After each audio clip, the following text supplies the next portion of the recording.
जला बंगाल, कैसे भड़की पश्चिम बंगाल में हिंसा, मुर्शिदाबाद में पत्थरबाजी और आगजनी, वक्फ बिल पर मचा बवाल।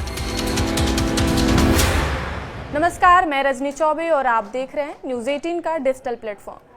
पश्चिम बंगाल में वक्फ बिल पर बवाल हो गया। आगजनी, पत्थरबाजी और हिंसा ने शांतिपूर्ण प्रदर्शन को हिंसक प्रदर्शन में बदल दिया।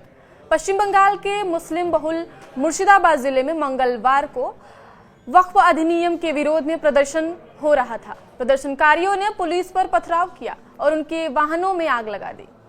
कई जगहों पर तोड़फोड़ और आगजनी इतनी हुई कि नौबत यहां तक आ गई कि इंटरनेट सस्पेंड कर दिया गया।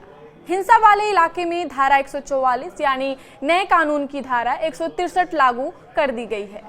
अब सवाल है कि आखिर वक्फ कानून पर बंगाल में बवाल क्यों हुआ? आखिर मुस्लिम बहुल मुर्शिदाबाद में हिंसा कैसे भड़की? तो सबसे पहले जान लेते हैं कि यह हिंसा पूरे बंगाल में नहीं बल्कि मुर्शिदाबाद जिले के जंगीपुर इलाके में भड़की। अब बात कर लेते हैं कुछ पॉइंट्स की जिससे पश्चिम बंगाल धुआं धुआं हो गया। यह घटना जंगीपुर इलाके में तब हुई जब दोपहर में बड़ी संख्या में लोग वक्फ कानून को वापस लेने की मांग को लेकर इकट्ठा हुए थे। वक्फ कानून के विरोध में मंगलवार दोपहर में बड़ी संख्या में लोग इकट्ठा हुए। वे सभी प्रदर्शन कर रहे थे। अचानक प्रदर्शनकारियों ने इलाके में तैनात पुलिस पर पथराव किया और कुछ पुलिस की गाड़ियों में आग लगा दी। देखते ही देखते मामला इतना बिगड़ गया कि इस हिंसा में 9 से अधिक लोग घायल हुए हैं। बताया जा रहा है कि जंगीपुर में प्रदर्शनकारियों ने सड़क जाम करने की कोशिश की। इस पर नोकझोंक शुरू हो गई। मामला इतना बढ़ा कि प्रदर्शनकारी उग्र हो गए। उन्होंने पुलिस पर पत्थरबाजी शुरू कर दी।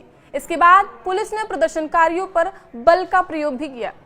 पुलिस ने लाठीचार्ज किया और आंसू गैस के गोले दागे। इसके बाद तो प्रदर्शनकारियों ने जमकर बवाल काटा। उन्होंने पुलिस बल की गाड़ियों में आग लगा दी, जमकर तोड़फोड़ की, जिससे इलाके में तनाव फैल गया। प्रशासन ने रघुनाथगंज पुलिस स्टेशन और सुत्ती पुलिस स्टेशन के पूरे क्षेत्र में धारा 144 नए कानून की धारा 163 लागू कर दी। यह दिशा निर्देश अगले 48 घंटों तक प्रभावी रहेंगे। इतना ही नहीं, इंटरनेट सेवा भी बंद करना पड़ा। जिले के एक सीनियर पुलिस अधिकारी ने कहा है कि प्रदर्शनकारियों ने इलाके में तैनात पुलिस पर पथराव किया और कुछ पुलिस वाहनों में आग लगा दी। उन्होंने कहा कि घटना के बाद इलाके में सुरक्षा बढ़ा दी गई है। अधिकारी ने बताया कि झड़प में कुछ पुलिसकर्मी घायल हो गए हैं। राज्य के मंत्री और जमीयत उलेमाए हिंद के पश्चिम बंगाल अध्यक्ष सिद्दुकुल्लाह चौधरी ने पुलिस कार्रवाई की निंदा की और कहा कि वामपंथी शासन के दौरान भी अल्पसंख्यकों के साथ पुलिस द्वारा ऐसा व्यवहार नहीं किया जाता था। तृणमूल कांग्रेस के वरिष्ठ नेता चौधरी ने कहा कि वामपंथी शासन के दौरान भी पुलिस ने अल्पसंख्यकों पर कभी लाठीचार्ज नहीं किया। अगर किसी ने हिंसा का सहारा लिया तो जाहिर तौर पर कार्रवाई की जानी चाहिए, लेकिन एक रैली पर लाठीचार्ज करना अस्वीकार्य है। दूसरी ओर भाजपा ने इस स्थिति के लिए सत्तारूढ़ तृणमूल कांग्रेस को दोषी ठहराया है। मुख्यमंत्री ममता बनर्जी पर अल्पसंख्यकों के तुष्टीकरण में लिप्त होने और कानून व्यवस्था बनाए रखने में विफल रहने का आरोप लगाया है।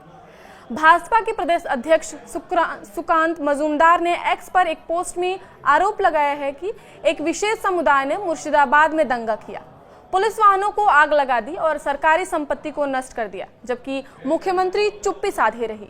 वही हिंसा को लेकर भाजपा ने टीएमसी पर हमला बोला है। भाजपा नेता अमित मालवीय ने एक एक्स पर लिखा है कि पश्चिम बंगाल फिर से आग की लपटों में है। सांप्रदायिक हिंसा भड़क उठी है। इस बार मुर्शिदाबाद में मुस्लिम भीड़ वक्फ अधिनियम के विरोध में सड़कों पर उतर आई है। ममता बनर्जी ने बंगाल के विशाल क्षेत्रों पर नियंत्रण खो दिया है, जो अप्राकृतिक जनसांख्यिकीय बदलाव और अवैध घुसपैठ के कारण राज्य प्रशासन के लिए दुर्गम हो गए हैं।